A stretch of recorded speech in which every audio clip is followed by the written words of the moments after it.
Okay, we're good.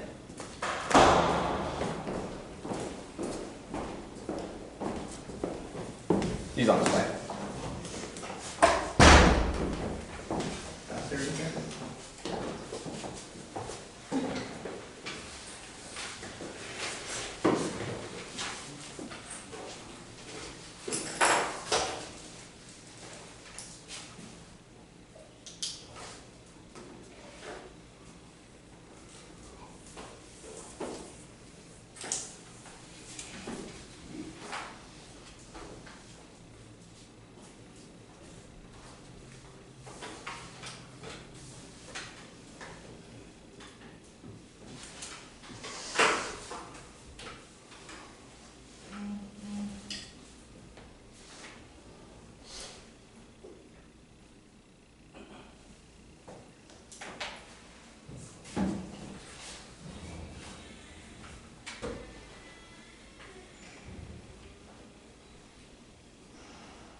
Good morning, everyone. Apologies. Alright. Just for me? As long as you don't block the phone behind you. Thanks for once. I'm okay with that.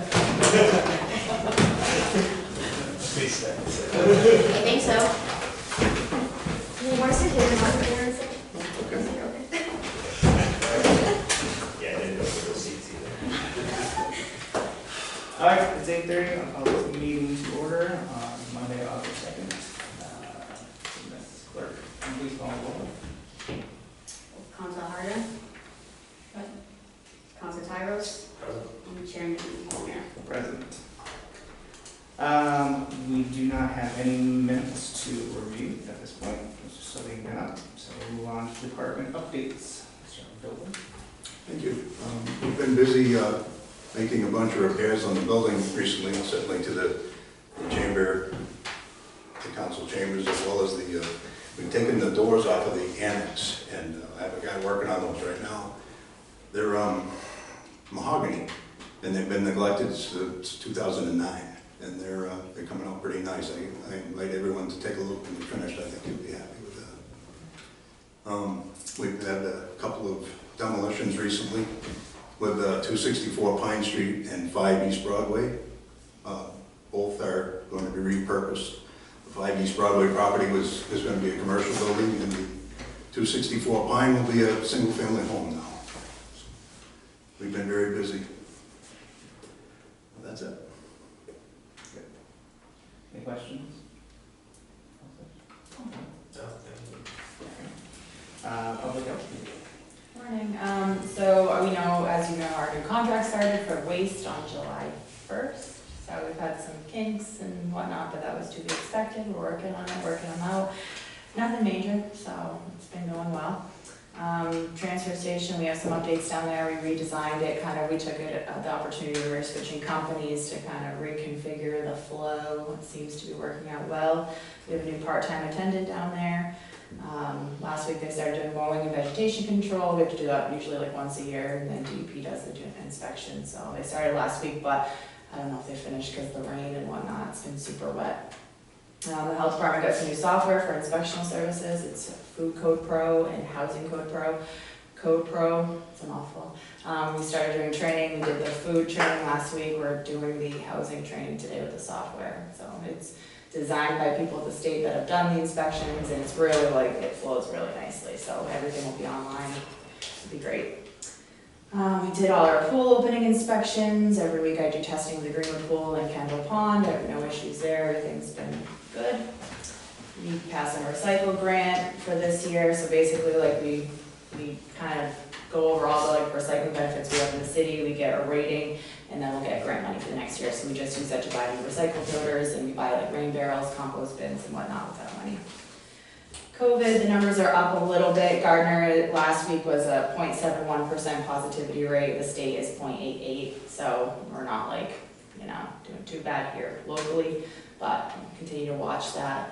The contact tracing collaborative is run by the state, that is coming to an end in September. So the Montezuma Public Health Network just applied for a grant that hopefully we will get, and that will provide funding for people to do contact tracing locally once that collaborative goes away. So keep you posted on that. The Council on Aging is starting a little task force for seniors. So Mike Ellis has asked me to be a part of it, someone from Haywood and someone from CHC, so we'll be starting that this week. National Night Out is tomorrow. That's a big prevention event that we do every year in the city. That's tomorrow at 5:30 in Monument Park, if you guys want to check it out. It's a great event. There's resource tables. Everyone brings a raffle, so it kind of encourages people to go up to each table and engage and kind of see what the different resources in the community are. You get a free raffle ticket, people love that. So it's a good event. It's tomorrow. And then the next Keep Gardner Beautiful event is October 2nd. That's when we do the cleanup and the nip collection and all the trash and whatnot. So October 2nd, and I will be filming a GETV show with Diane LeBlanc on that event. That's what I got. Any questions? I don't know if this is the place to ask this, but Hunter informed me about, I think it's 22 Pleasant Street. There's a new owner there, and his lawn is high. Okay. Also, across from McDonald's, there's a home there, he's a new owner. His lawn is high, so I just wanted to mention it. I'll jot it down. Thank you. Does that fall under public health, or does that fall under? Yeah, we do grass, it's a nuisance code, we do grass letters. What about on the sidewalks? It's West Street, just below the hen house. Is There's weeds that are on the sidewalk. Yeah, is it city property or is You it? don't know. Yeah, I'd have to look at it. Yeah. 22 Pleasant, West Street, and across from McDonald's, you'll see it. Got it. I'll Yeah, check it out. it's the section where it's walled against the sidewalk and you just have weeds growing on the side. And then if the owner, if it's the city, Yeah, it's kind of pushes you into the street. okay, got it.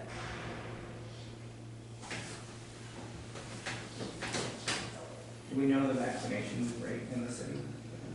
I did send out that infographic sheet, I think you emailed it to everyone, right? Yeah. What is it? 68%. 68.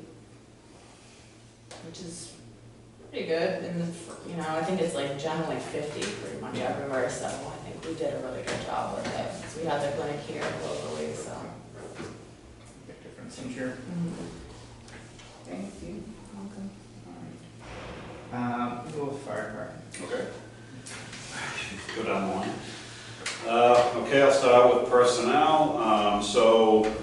Lieutenant Robert Jakes officially retired from the fire department on May 23rd. He served with us starting since 1995 as a call firefighter, full-time firefighter in 2000, promoted to lieutenant in 2014. Prior to being a full-time firefighter, he was also a 911 dispatcher for the city from 1994 to 2000. And acting Lieutenant Ken Chase has been selected to permanently fill that position. And we are waiting on civil service paperwork to be processed at this time. Hopefully that'll be wrapped up pretty quick. Probationary firefighter Dan Quinn recently graduated from the Academy Recruit Training Program. July 22nd was his graduation date. He received an award at that graduation. He was recognized as the outstanding recruit of that class, which is a competitive award that's selected by the instructors based on both academic performance and practical skills. So that's a pretty good honor for him. He returned last week to us as a full-fledged member of the firefighting force, and he's assigned to Group 4 right now. Also, we have selected 4 new candidates that are scheduled to begin work here next Monday, August 9th. Their names are Joshua Urado, Christopher Daphne, Jamie Henderson, and Patrick Swenson. The good news is they will all be going to the Mass Fire Academy Recruit Training Program in the fall. which is a significantly shorter than expected time frame. So that's good. We'll have them back. 3 of them will be back before the end of the year, and then 1 of them will be back shortly after the first year. So that's excellent news. I expected that time frame to be many months longer than that. So that's very good for staffing over there to get those guys through the academy and working in a relatively short period of time. Unfortunately, last week, another firefighter resigned from the fire department, effective July 30th. He accepted a position with another area fire department, so we will again be getting the process to start to fill this vacancy as quickly as possible. Onto the vehicle fleet. We talked about this at the June meeting a little bit. Engine 2, our 2011 International Rosenbauer 4x4 pumper, had experienced a major engine and turbo failure. That repair has been completed. The bill came in just under $19,000 for that. We were able to cover it within the fiscal 21 fire department operating budget, so that's a little bit of good news that we were able to cover that. So now it is down in Connecticut to have the fire pump, water pump repairs completed, which we had talked about before, the engine failure. And unfortunately, the diagnosis with the pump, when they disassembled it, they found significant internal damage to the pump itself, and that estimate changed from $3,300 to $9,150. So we're back under the gun as far as repairs and maintenance go right away. The report from the repair shop in Connecticut was that a lot of the internal damage to this pump appears to be corrosion related, which corrosion, and my understanding from the manufacturer that this particular model pump has a corrosion problem history because of its design. It's a lower end model pump, so it's not as many replaceable and serviceable parts, so it's subject to more rapid failure than other better quality choices.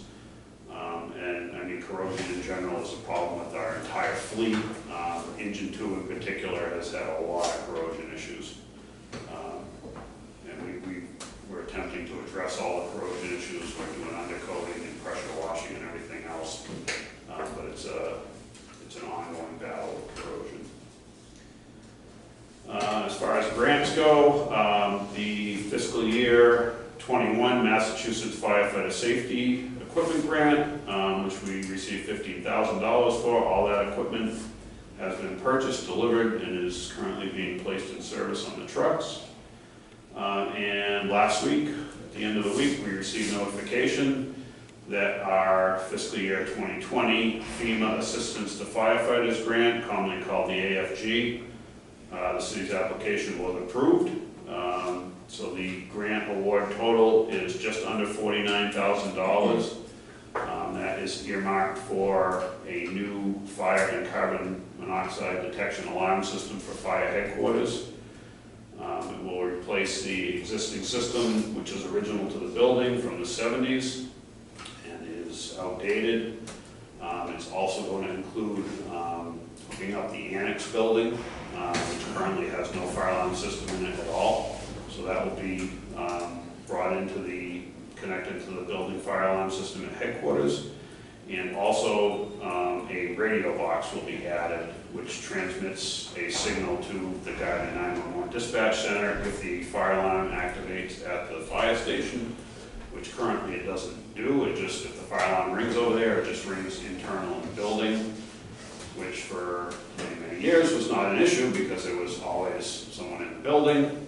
But now that we've gone to combined dispatch and all the firefighters leave the building regularly and the building is unstaffed, if the fire alarm were to go off and there was nobody there for a while, you certainly could have a significant fire in the building that would go undetected, which could result in a major loss to both fleet-wise as far as the equipment goes, and just, continuity of operations for the fire department. If we lost our headquarters, we'd be in trouble as to continue to offer services to the city. So it's not a huge amount of money, but it's a much needed project. It's something that's on the capital improvement plan for the city, so it's something that we're going to be able to take care of within the next year. And the AFG program does require a 10% match from the city, so 10% of that $49,000, we'll probably be looking for some type of funding source for that coming up in the near future. South Gardner Fire Station boiler, we had Ty and Vaughn and Weston and Sampson both provided estimates for project oversight and design services. Weston and Sampson was the lower estimate. So we're going to be moving forward on this with awaiting funding to move forward really at this point. Headquarters roof repair over there. We've had contractors stop by to give estimates, so that's still ongoing at this point. And as far as the COVID-19 pandemic goes, an update on that. The EMS responses involving either confirmed or suspected COVID-19 patients remains low at this time. PPE supplies are sufficient, and the supply chain is stable for that right now. And we are just following the current CDC guidelines on PPE usage and disinfection. So I have questions. Just congratulations to Dan for the award.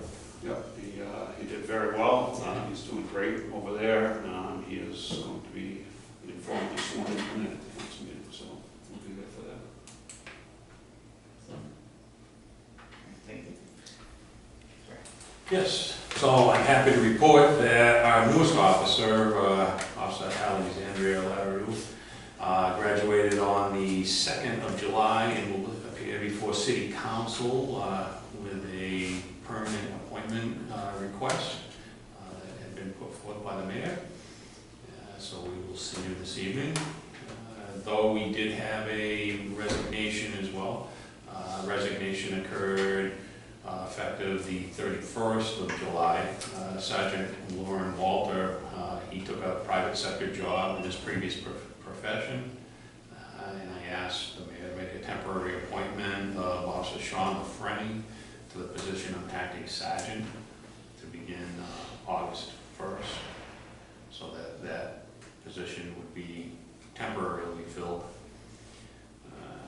Police reform, which is significant on our minds, and it's required by our department for updates and creating new policies and training and to meet standards. Our department has met all the criteria and have exceeded many of the criteria that's been requested of us, so we're well ahead of those standards. We just completed our Junior Police Academy this last week. There were 11 recruits who participated. And it's physical fitness, first aid, CPR, a lot of the things that we need to learn ourselves. We have, with the recruits, though Planet Fitness was a big sponsor of this, and we were able to go and a fitness concept. And we were able to take and do the PT there.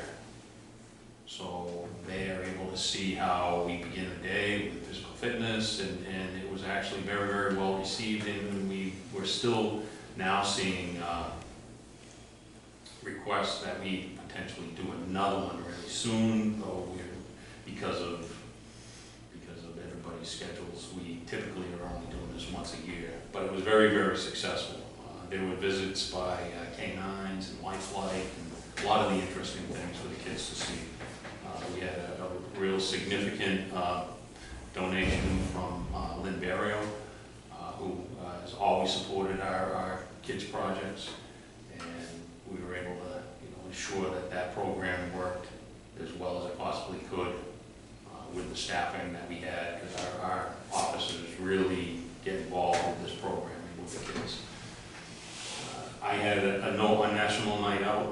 for tomorrow. It's a relationship between our resources here in the city and the community. I just wanted to note that our director, Lauren Saunders, was actually the one who made this so successful as she was wearing another hat at the time, and she really was the one that made this grow to what it is, potentially even going beyond the footprint that we're existing, that we currently have right now. We've grown to be one of the most successful national nights out, and there may be some consideration in the future to potentially use a different site as the result of our success. Just want to say that I'm proud of the men and women of the police department. They make every effort available to them and meet expectations on a daily basis. We have a lot of requests throughout the day and a lot of expectations on us from different arenas, and all the men and women that work in and for the department, our public administrative staff, they do an extraordinary job. So I just want to let you all know that that is something that I really, really want to let you know. Currently in communications, we are still short with that, though we have 2 dispatchers in training right now, and we had one that just came out of training. Jesse Lemieux is our newest full-time dispatcher, who started August 24th after he went through complete training. So we're one more to the plus. We've got 2 more that are in training right now. They seem to be grasping all of the necessary requirements very quickly, though this is a time of year that is a little bit more active for us, and because we're short-staffed, we're just the chief and I, as well as the director in dispatch, we're consistently reinforcing, what needs to be done, and trying to, give them as much guidance as possible. They are doing whatever they possibly can to ensure that the safety of the city continues. Animal control. Animal control has recently taken on the Teamsters as a union representative. Their staffing currently, due to vacancies, time off, and trainings, is a little light right now, though all of the duties have been covered. They do a great job. They all work together to ensure that the common interest of the safety of the pets and homeowners are met. Civil defense, the director, Paul Topolsky, he's been working with MENA and Fema for the COVID-19 reimbursement possibilities, and right now, knock on wood, that's his current focus, and as long as those requests are met, we should be in good shape as far as the reimbursements. Other things that are on the agenda, is there any questions on this? Questions? I don't have a question, but I have a statement. I want to thank you both, the police chief and the fire chief. I have a very ill relative that has needed both of your services for many times. And I want to thank the men and women that work for you. Awesome job, very thoughtful. Thank you. Thank you very much. Extend your thanks. Thank you. Move on to the next item on the agenda, 10471, communication with the traffic commission, over to the ordinance amend the code of the city of Gardner, chapter 600, section 24, therefore entitled parking prohibited on certain streets. This is the first time we've had a chance to discuss it. Is there any discussion on the floor on this item? Yes. Councilor Towers. Yes, after reading the traffic commission's recommendations, I think it would be appropriate in this instance to send a letter to the residents of Summer Street, suspending some fairly significant changes to their lifestyle, street traffic, other things of that nature. So I move to send letters to the residents of Summer Street, asking their opinion on this. Discussion on that motion? Let me ask you, you want to send letters, tell everyone that lives on Summer Street what is going on with that? To send the traffic commission's, recommendation and So they're ask all their. well aware of it. Yeah, exactly. For feedback. Right. Sure. I'll second.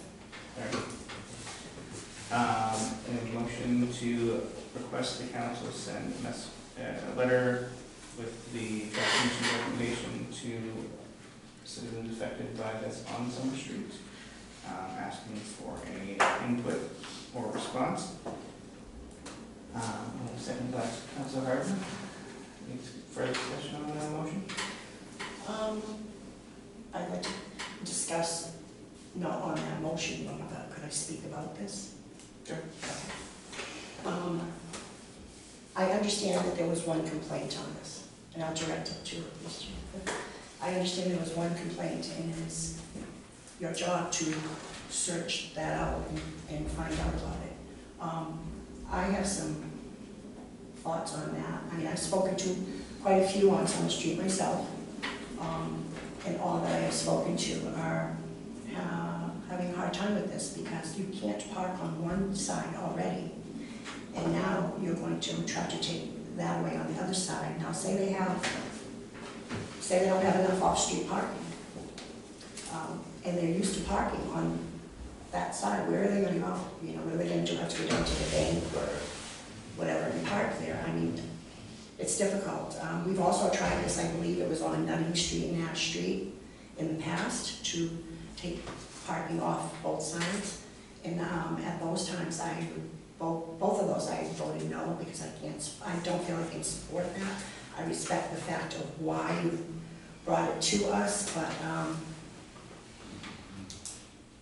I just don't think it's needed, and I won't be supporting this. That's it.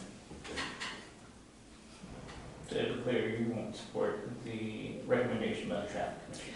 I don't have a problem with that. If you want to send that out, that's great. I mean, you're getting more input from them, but, and I will support that. But when it gets to the floor, I will not support it. Well, for the decision, can we take a vote on Councilor Towers' Sure. motion? Sure. Councilor Towers? Yes. Councilor Harder? Yes. I'll say yes. So if you can work with the city clerk to get agenda item, it won't be on tonight's meeting, obviously, but for next meeting, we'll get that together, and we'll just ask for more time on this recommendation for the next meeting. We on agenda 14074, application by Automark 182 West Street for license buy and sell second-hand motor vehicles class 2. Chief Brass. The police department, we don't have any pending issues. There's nothing that we have knowledge of that would stop having this license be issued. They're all set with the taxes as well. They've been signed off, so they're up to date. Is there any discussion? Motion? I'll move to recommend the approval of the license for Automark 182 West Street for license buy and sell second-hand motor vehicles class 2. I second that. All right, we've got a motion to approve, seconded by Councilor Harder, the application by Automark. All in favor? Aye. Okay, recommend that to the council. Item 10478, application by Gardner 10 pins on 560 West Broadway for bowling alley license for renewal. Chief, I know you didn't have it on your list. Do you have any input on? We don't have anything, when we research records that would prohibit the license from being issued. They're up to date on the records or no taxes. Is there any discussion on the application? No. Any motion? I'll make a motion to approve 10478, an application by Gardner 10 pins, 560 West Broadway for a bowling alley license. Second. All right, there's a motion by Councilor Harden, second by Councilor Tyros to approve the application by Gardner 10 pins for a bowling alley license. All in favor? Aye. Item 10516, communication with the traffic commission relative to the measure to adopt chapter 90, section 17C, establishment of 25 mile per hour speed limit in thickly settled or business district in the city or town. Discussion, do you have any input on this sheet? I know this is recommended by the traffic commission. Actually, I did speak with the deputy chief, who chairs the traffic commission, and he put this forward because it would be an invaluable tool for the city to be able to utilize dropping speed limits in certain areas that are reinforced by engineering justifications. And it's not going to be for every roadway, it's for the roadways that actually have a justification for it with a particular criteria, so I would be in favor of that. Discussion on this? Is there an example of like a problem spot or somewhere that this would be applied right away in town? There are a lot of roadways in the city that currently have 30 mile an hour by statute roadways, and it would benefit if we were able to drop the speed limits down to 25.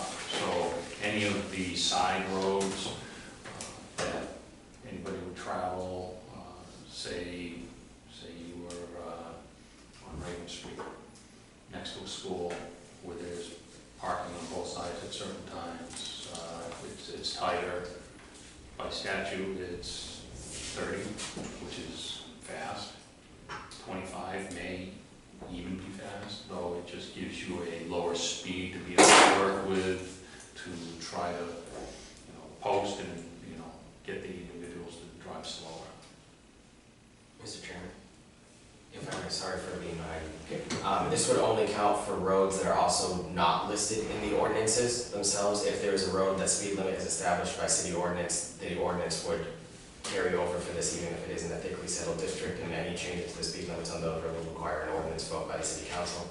This is for ones that don't have a formal speed limit set other than the state statute. If houses are this close together, then it's considered thickly settled, and that would be 30. I do believe that Deputy Chief had brought this up during the last traffic commission meeting in light of the Pleasant Street Bridge reopening as well. I believe that was part of what brought this forward. And with the reconstruction of that particular area, it has reduced the pattern of the roadway. So that certainly would be an area that would be in consideration.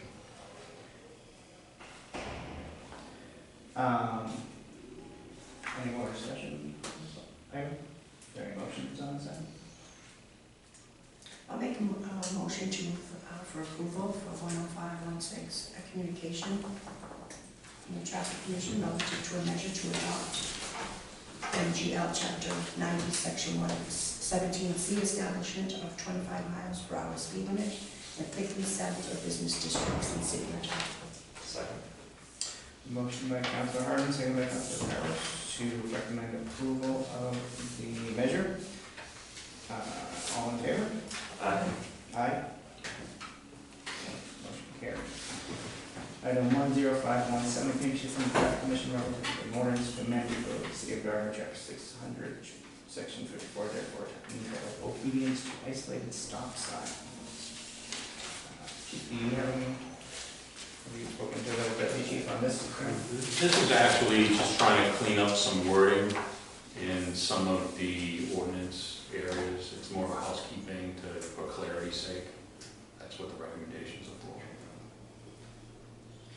Any questions, discussion on this item? No, this makes sense to me with all the changes we've had. A motion? And motion to approve item 10517, a communication from traffic commission relative to the ordinance to amend the code of city of Gardner, chapter 600, section 54, thereof, entitled obedience to isolated stop signs. Oh, I second that. Motion by Councilor Farrar, second by Councilor Harden, to approve the motion. All in favor? Aye. Aye. Aye. Motion carries. And that is it for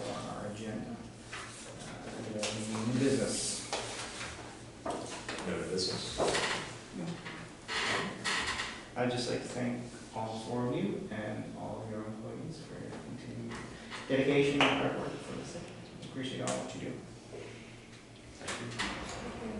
Motion to adjourn. So moved. Second. All in favor? Aye. Aye. Aye. Carries. Thank you. Thank you.